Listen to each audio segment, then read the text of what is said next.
और जो उत्पन्न होने के बाद घटता चला जाए, घटता चला जाए, घटता चला जाए, वो क्या कहलाएगा? हीयमान। एक वर्धमान, एक हीयमान। इस तरह 6 प्रकार के अवधि ज्ञान हो गए क्षौपशम की अपेक्षा से। अब देवों में और नारक जीवों में फिक्स रहता है, वो घटते बढ़ते नहीं, अवस्थित ही रहता है।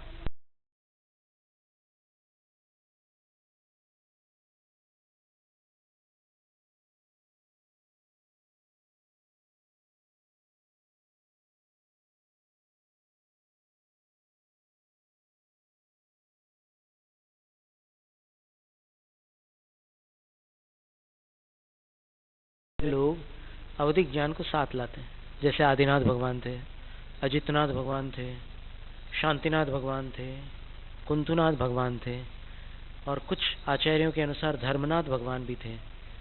तो ऐसे ये 4 या 5 तीर्थंकर सर्वार्थ सिद्धि से आए थे, तो वो अवधि ज्ञान साथ लेकर के आए थे। बाहुबली भी आए थे सर्वार्थ सिद्धि से, भरत चक्रवर्ती भी आए थे। तो सर्वार्थ सिद्धि से जो भी आएंगे मनुष्य पर्याय में, वो अवधि ज्ञान को साथ में ही लाएंगे।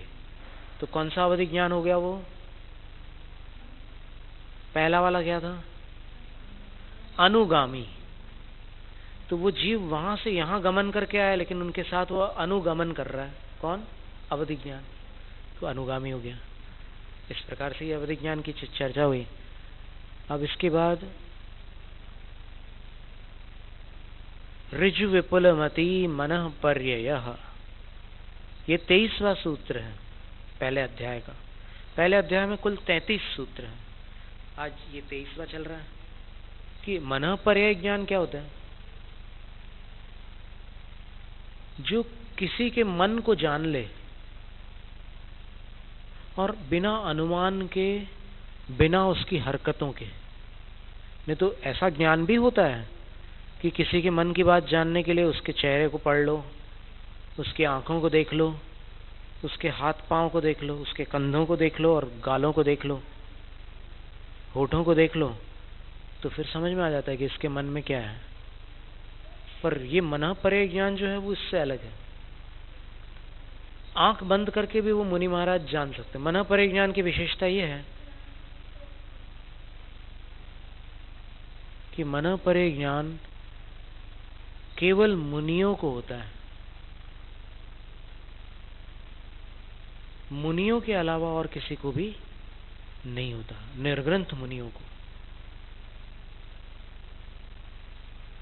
और मनः पर्यय ज्ञान जब होता है तो फिर बहुत विशेष पवित्रता की जरूरत होती है। वो वैसे होता नहीं, जिनको भी होगा उनको साथ में और भी शक्तियां होगी उनके, अकेले मनः पर्यय ज्ञान नहीं होता है। तो ये बहुत विशेष ज्ञान होता है मनः पर्यय ज्ञान। और इसमें किसी के मन को वो जान लेते हैं और सीधे जान लेते हैं। जो ईहा मति ज्ञान होता है उनके अंदर पहले सिर्फ उनके अंदर झुकाव होता है कि इसके मन में क्या है, बस इतना ही। बस उनके मन ये आया विचार उनके, और इतना विचार आते ही साथ उनका जो मनः पर्यय ज्ञान है वो एकदम डायरेक्ट उसके मन को जान लेगा। लेकिन उसके मन में कोई संसारी प्राणी होगा अथवा उसके मन में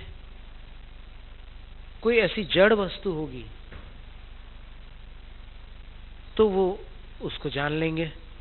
और अगर वो आकाश के बारे में ध्यान कर रहे हो या धर्म द्रव्य, अधर्म द्रव्य, काल द्रव्य का ध्यान कर रहे हो, तो ये जो है ये अरूपी है ना। अरूपी का मतलब ये इंद्रियों के विषय नहीं है, तो फिर उनको नहीं जानेंगे। वो मनः पर्यय ज्ञान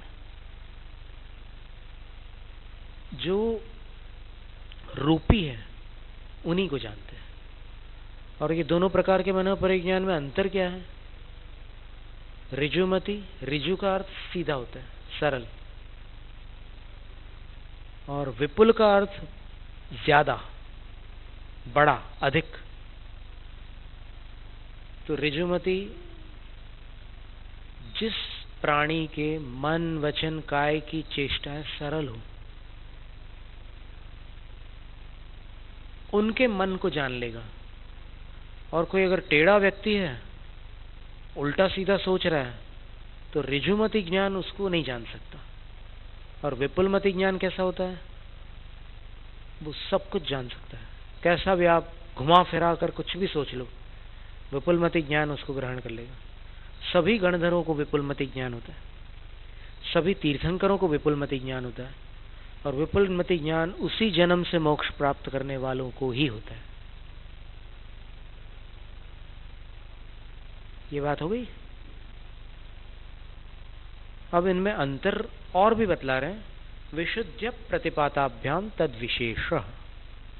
अंतर ये है कि ऋजुमति की जो विशुद्धि है, अंदर की पवित्रता, वो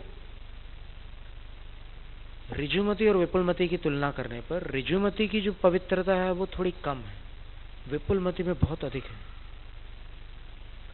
और अप्रतिपात का अर्थ होता है कि विपुलमति ज्ञान ध्यान में जब लीन होते हैं साधु, तो फिर जब साधु ऊपर ऊपर के गुणस्थानों में जाते हैं और उन गुणस्थानों में विपुलमति ज्ञानी जो मुनि होंगे वो ऊपर ही ऊपर जाएंगे, वो लौट करके वापस नीचे नहीं आ सकते। लेकिन ऋजुमति ज्ञानी जो है वो आ सकते हैं। 11वें गुणस्थान में कोई मुनि चले जाए तो वो वापस लौट के आते ही हैं, नियम है। तो ऋजुमति अगर होंगे तो वो आ जाएंगे, लेकिन विपुलमति ज्ञानी 11वें गुणस्थान में जा ही नहीं सकते। क्यों? क्योंकि उनको लौटना ही नहीं है। विपुलमति ज्ञानी ऊपर के गुणस्थानों से नीचे के गुणस्थानों में नहीं लौटते। 6ठे 7वें में होना अलग बात है, लेकिन ध्यान की श्रेणी की अपेक्षा वो नीचे लौट करके नहीं आते और नियम से केवल ज्ञान और मोक्ष को प्राप्त करते हैं अंत में। विशुद्धि क्षेत्र स्वामी विषयेभ्यो वधि मनः पर्ययो। अब फिर ये दोनों मनः पर्यय ज्ञानों की आपस में तुलना कर ली। ऋजुमति में विशुद्धि कम होती है, विपुलमति में ज्यादा होती है। ऋजुमति ऊपर जाकर के फिर नीचे भी आ सकता है और विपुलमति ऊपर ही ऊपर जाता है, ऊपर से लौट करके नीचे नहीं आता। अब एक प्रश्न आता है कि अवधि ज्ञान और मनः पर्यय ज्ञान में क्या क्या फर्क है? तो आचार्य महाराज आगामी सूत्र कहते हैं, विशुद्धि, क्षेत्र, स्वामी और विषय।